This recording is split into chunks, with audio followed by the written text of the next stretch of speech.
Ayun, good morning mga Kamor TV, no? For today's video, hindi muna tayo gagala. So ayan, nasa harapan natin ngayon mga drone. Ito yung drone ni Kalaboy TV, itong R3S nya. Meron tayo ditong Mini 4 Pro at saka iba't ibang charger. Kasi yan guys, yan muna, babati muna ako, magandang araw sa inyo. So yun guys, for today's vlog, i-vlog natin kung ano yung, kasi nag-search talaga ako sa internet para wala akong makita, ano yung best charger sa ating drone. Kasi yan, ganito guys, pag bibili ka ng drone sa DJI, o kaya kung saan man gusto mong bumili, pag bumili ka, usually mga specs, ganun tinatanong natin. Kung ano ang tawag dito, mga features ng drone, ganyan. Ang nakakalimutan natin lagi at hindi rin sinasabi sa DJI is kung paano charge tong drone na to. Kasi, so makikita natin, kunyari itong sa Mini 4 Pro, Type-C. Itong sa charging hub ng R3S is Type-C din. So, iniisip natin, baka okay na yung ordinaryong charger sa bahay na gawing charger nitong drone na to. So, mali guys. Pwede naman kung tsatsagain mo, Kaya lang, grabe ang tagal ng pag-aantay natin. So yun guys, katulad dito, for example, itong Mini 4 Pro. Ayan. So pakilala ko muna pala yung mga charger na iti-testing natin, para dito sa mga drone na to.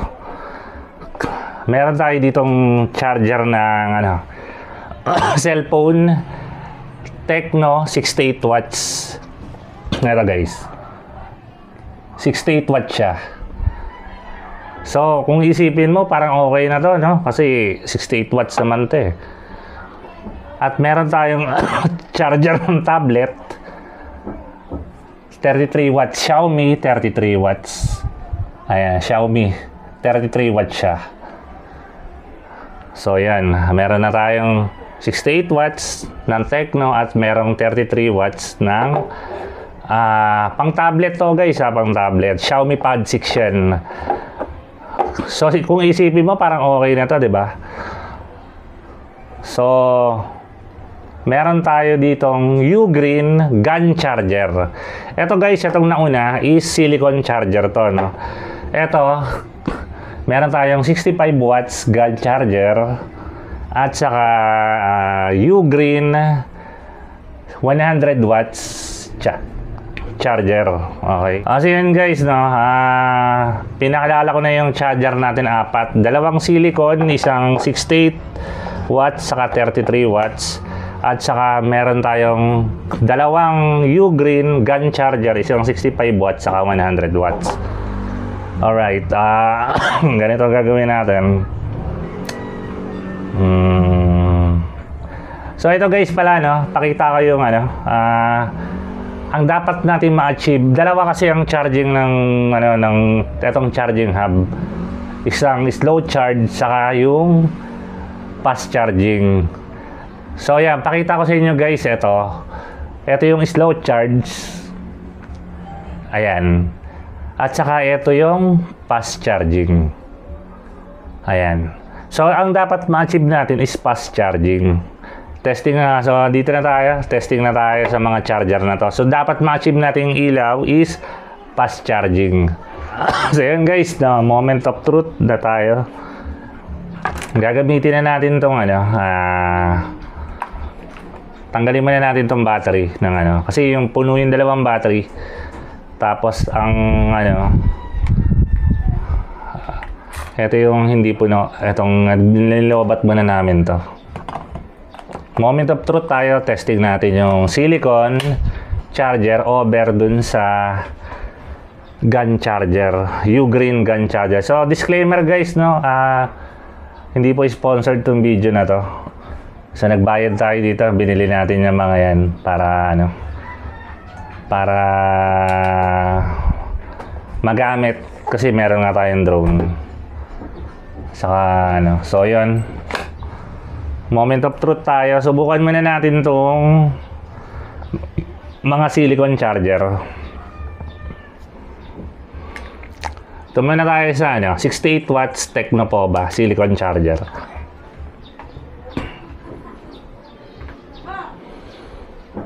So, testing natin.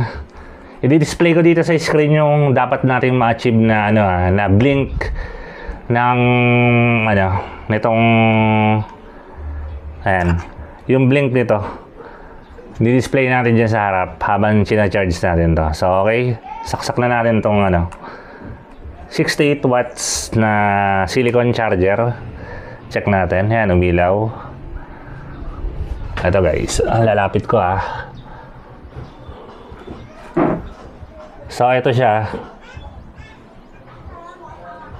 Slow blinking siya. So, slow blinking. So, hindi siya fast charging. So, kahit 68 watts siya, hindi siya nag-blink ng mabilis. Okay. So, tanggalin na natin to. Alright. Ngayon, ang i-testing natin, i-test itong 33 watts na pang, ano to pang tablet to. 33 watts. Okay. Subukan natin.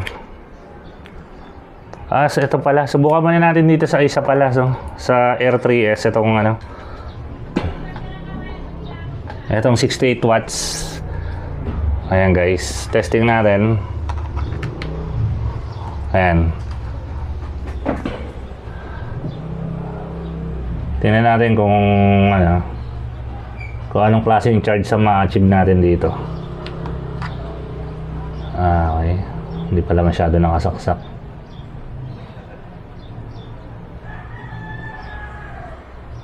Ngayon guys, ito. Kita ba sa screen? Ayan. So, hindi pa rin niya na-achieve yung fast charging, no? Mabagal siya. So yun guys. So, sasabihin ko na, no?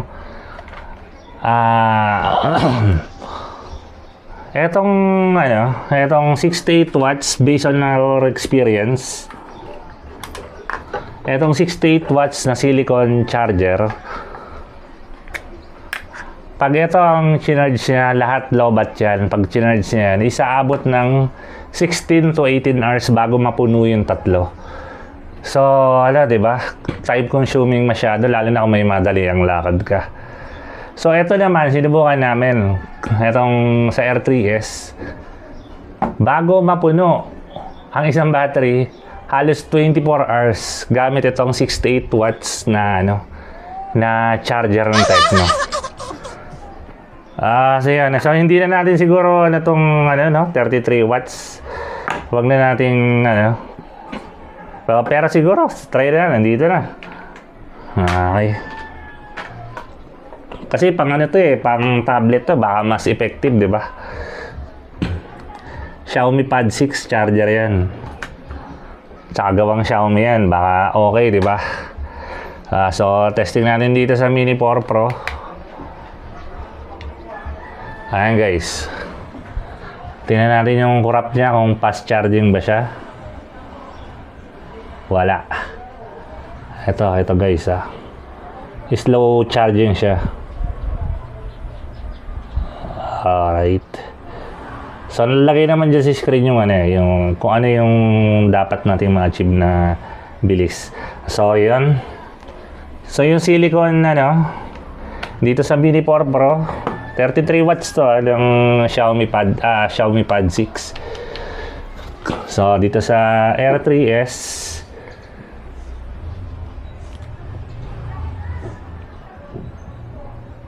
yan guys, hindi rin mabilis, mabagal, slow charging siya.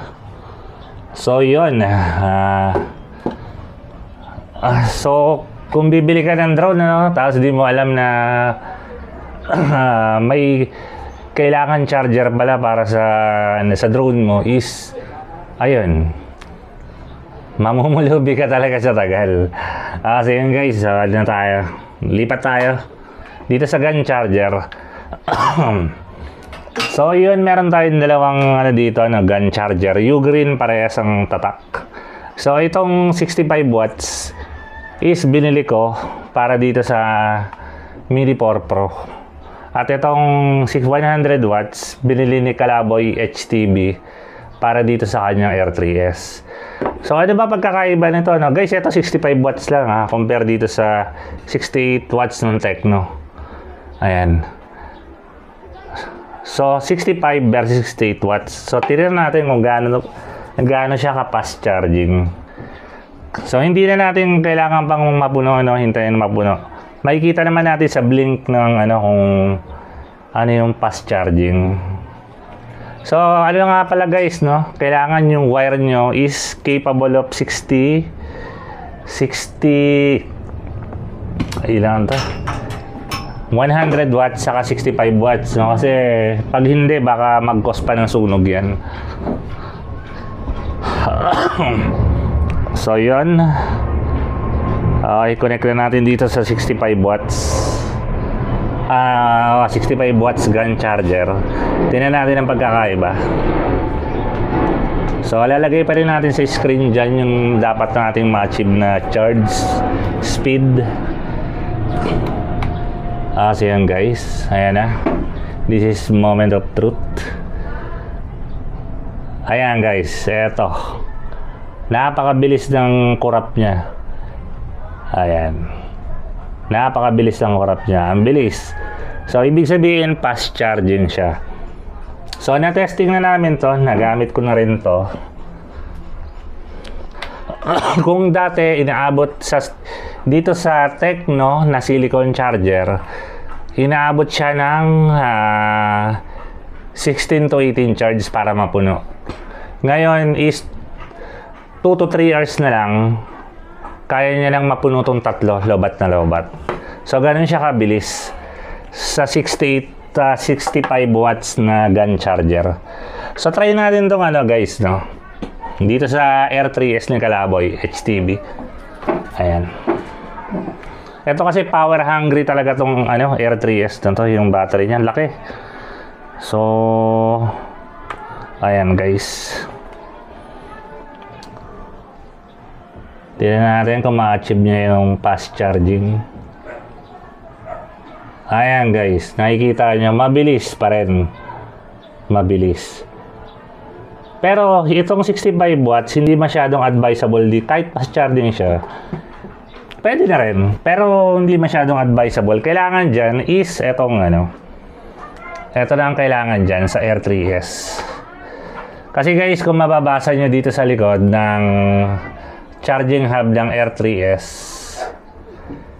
kailangan niya is charger na may output na 65 watts above. So ito 65 watts ito, medyo okay na rin to. Kaya lang siguro kung etong 100 watts, ito mas applicable dito sa drone ni Kalaboy kasi ayun mas power hungry kasi itong battery niya. So mas advisable itong 65 watts dito sa mini series, Mini 4 Pro, Mini 3, ganyan, sa mga mini series. Pero kung ganito na, siguro pag itong 65 watts, kasi itong 100 watts pag chinarge siya, lobat itong tatlo. Pag chinarge niya to is abot ng mga 2 to 2.5 hours mapupuno gamit itong 100 watts. Pero pag ito siguro 65 watts, baka abutin ng ano yan, 3 to 4 hours bago mapuno.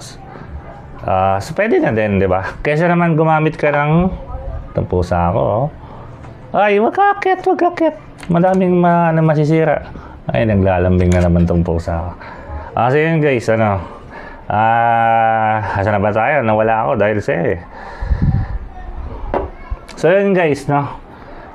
So na-try na natin itong 68 watts. Ay, naku, bumaba ka muna, baka masira yung mga drone. Ay, yung pusa ko talaga.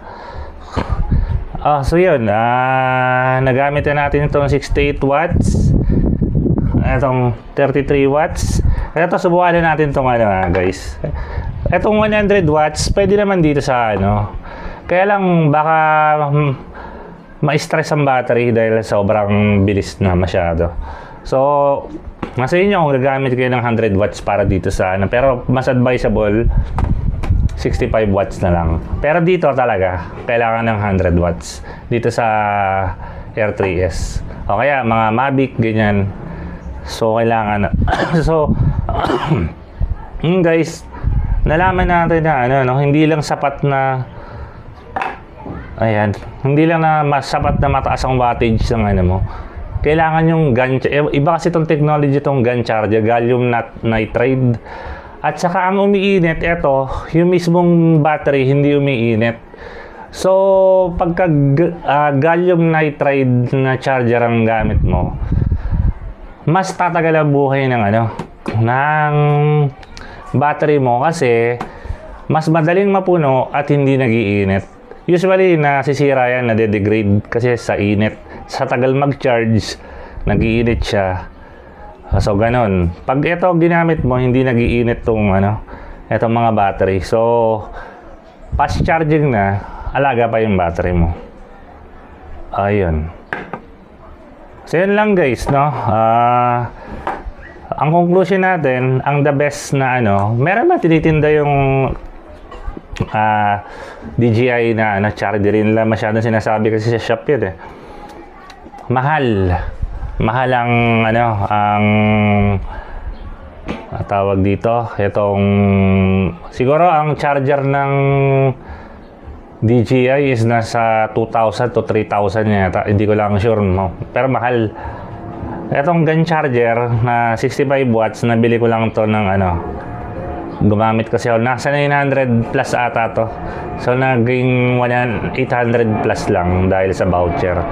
So, itong kay Calaboy HTB, nasa 1,000, itong 100 watts na U-Green is nasa,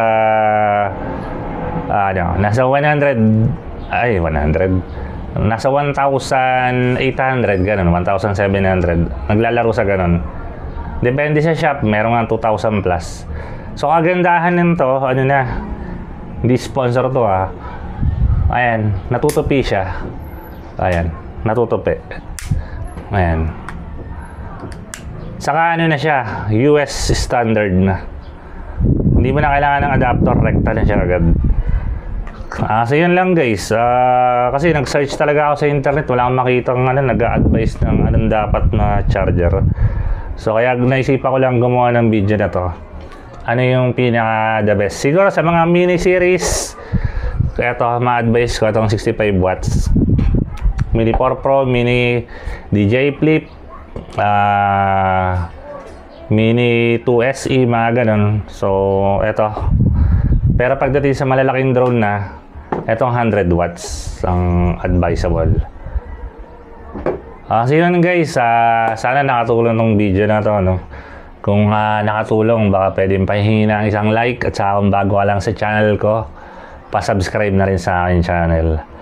So yun guys, maraming salamat hanggang sa susunod. Paalam.